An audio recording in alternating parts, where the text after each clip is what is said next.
Are on the western side of the city of Houston. We just witnessed multiple families and people behind us get rescued from their homes on boats. People coming out with children who did not have jackets or long sleeve shirts on, shivering in the wind.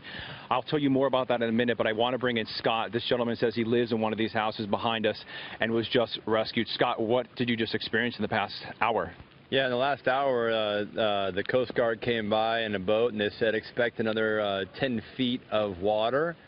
And when we heard that, it was game over. We couldn't stay there with under 10 feet of water. Were you one of the gentlemen or families who was rescued by boat? Yeah, and my neighbor also had 4 cats, so I went across and helped her, and she's going to go stay with a friend of mine at his dad's house. You know, we saw some families with children shivering, a lot of dogs, elderly people. Do you know any of these people? Are these your neighbors? Yeah, yesterday we were the Good Samaritan helping them out when it was more manageable, and they were okay, but and helping some dogs get reunited with their owners. But today it's just it's crazy. And your house is right back here, one of these houses here? Yeah, my house is on the bayou, and it wasn't a problem until really the bayou started to, you know, the attic dam was released, and that was the game changer today. So where do you go from here, knowing that your house is underwater and you're leaving it? Luckily, I've got a good friend of mine that lives here. I moved here recently, and so his dad has graciously opened up his house. He's going to come pick us up, as well as my neighbor that I didn't even know before really today. What have your neighbors and friends across Houston been saying in these past couple of days? Who have you been talking to? Well, I don't think they know really what we've been experiencing, because we've been on an island over here. I mean, we had 5 feet of water in the front and the bayou in the back, so the only way to get in and out of here was wading through water. So they were always asking what's going on via text, but then we lost heat and gas today, and we lost the internet and the TV. We didn't have the TV today, so you know, we had to go. Is this the first time you've seen flooding of this level, this magnitude?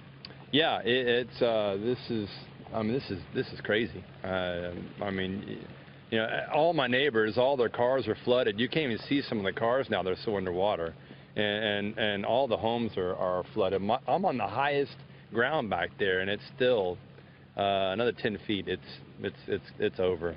Anything else you want to say, Scott? No, I mean the people going around our neighborhood on paddle boards, you know, letting us know that help is on its way.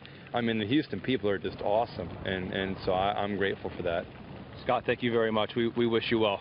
Oh, thank you. Thank you. So that's just one of the countless stories here in Houston. We arrived here into this neighborhood on the western side of the city about an hour and a half, 2 hours ago now, and the water here has just been rapidly rising.